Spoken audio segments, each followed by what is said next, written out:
fanboys of the Rings of Power keep asking me, they're like, why do you keep making all these videos and writing all these posts about the Rings of Power for hate clicks? And all I can say to them is, there's a tempest in me. And they're like, why can't you stop? I can't stop!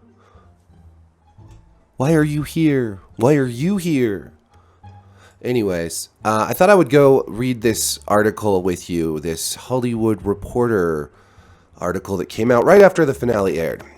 10:31 p.m. last night, literally when this interview was out of embargo, I'm sure, with J.D. Payne and Patrick McKay, the veteran writers, directors, and showrunners, producers that created the most expensive TV show ever made. All of those credits on IMDb. The title is The Rings of Power Showrunners. Sauron will be like Walter White in season 2. Oh, sorry, I'm still sick. My chest is sick, my head is sick, and my heart is sick after watching the series finale, I wish it was the series finale of Rings of Power last night. So, like Walter White from Breaking Bad, Sauron, the meek and timid chemistry teacher, who's also a genius, starts selling meth to the Southwest lands. Who will be Jesse Pinkman? Maybe Adar. No, I think that saying that is throughout this article you'll see that they like to link themselves to experienced and well-known either writers or properties. So we'll just go through a few of these things. They say, what's in the Lord of the Rings books is an all-encompassing evil that everyone is afraid of and is so powerful it doesn't even have to be manifested physically, McKay says. He's an image of an eye in Peter Jackson's The Lord of the Rings films. He's the eye on the tower. We felt Sauron should be a character in his own right. We wanted to study the currents running within him in a way that hopefully would reward audiences as they follow him moving forward as he becomes the Dark Lord. You now know him as a person outside the name Sauron. In some ways, we wanted to do an origin story for Sauron. We didn't want to make a show that was about the hunt for Sauron, but we loved the idea of Sauron as a deceiver who could hopefully deceive some of the audience.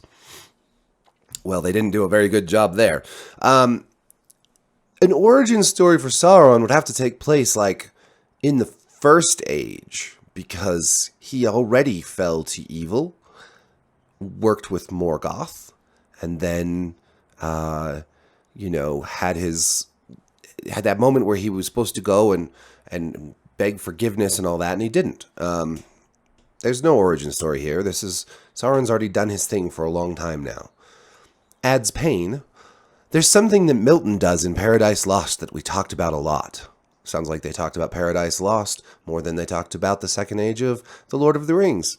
Where he makes Satan a really compelling character. In some ways, he's the first anti-hero, where he's compelling and you can't take your eyes off of him. Milton did that on purpose because he wants you to fall along with Adam and Eve. He wants Satan to be so persuasive that he also seduces the reader, and you're unconsciously won over so that you perceive your own fallenness and your need for redemption. I mean, if you're going to do that, you have to make Halbrand a much, much, much more central figure to your story. I mean, part of the problem with this first season is they had so many characters and so many heroes to follow that you never really get any sense of connection with any of them. If you wanted to make Halbrand like this heroic figure that we all fell for, you should have had him do a few more heroic things.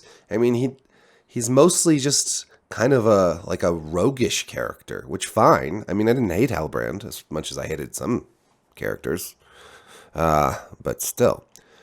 Continues Payne. In Tolkien, Sauron is a deceiver, and we know that in the Second Age he appears in fair form. So what if he sneaks up on you and is able to get you to sympathize with him and get you to be on board with him, so that once you actually realize who he is, that he's already got his hooks in you, so it's not just as easy as, this person is evil, I'm going to back away, because you've already formed some level of attachment to him. What if we could get the audience to go through a similar journey? What if you could fucking tell the story of Anatar going to Celebrimbor and helping him forge the fucking rings? How about that? What if you could do that? I'm just curious why that was so hard to pull off. I don't know. Again, would it be so bad to do something like that while still following the source material a little bit? Anyways,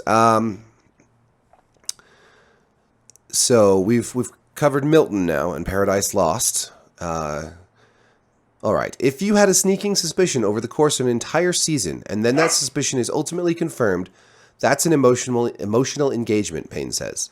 Tragedy is one of the highest art forms. There's a reason people are still putting on Romeo and Juliet hundreds of years after it was written, even though you know what happens at the end. The surprise only rewards you on one viewing. This contradicts what they were just saying in a lot of ways. Yes, okay, and they also bring in Shakespeare. So now they've got Milton and Shakespeare. You spent your whole season filled with mystery boxes and trying to surprise audiences with big reveals. And now you're saying a surprise only rewards you on one viewing, which is true. Why not create a compelling story about Anatar and Celebrimbor for your first season? How about that? Give us an interesting relationship. Show us how this deceit worked and why it didn't work on everybody. You can create conflict and drama through what was already there. You can fill in those blanks. I hope after the last episode airs, viewers watch the whole season again, which is now a different experience, McKay says. We hope that as we get into season 2, it makes people like season 1 even better because you're seeing it through a new prism. Ooh, I didn't think of watching it through a prism. That will make it very colorful. The only thing that will change when you watch it again is that you'll think to yourself, how strange that Galadriel ran into Halbrand in the middle of the ocean entirely by coincidence after searching for Sauron for hundreds of years. That's crazy. And then to be found by Elendil moments later? That is just crazy coincidence. I can't even explain that. And so forth, so on and so forth. Just constant coincidences and contrivances and crazy luck and timing. Season 1 opens with, who is Galadriel? Where did she come from? What did she suffer? Why is she driven? Says Payne. I don't know. Actually, the questions were never really answered that well in the first season. I have more questions. Why did they choose Galadriel as a protagonist? Why did they cast Morfydd Clark? We're doing the same thing with Sauron in Season 2. We'll fill in all the missing pieces. God. Can't wait.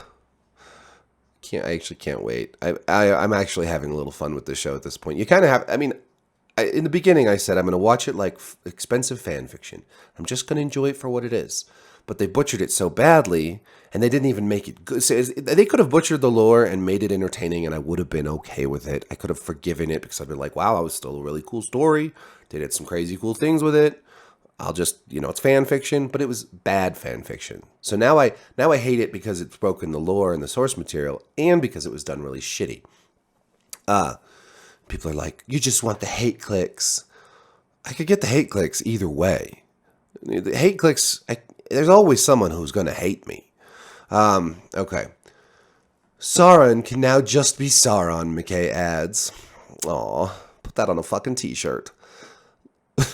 Like Tony Soprano or Walter White.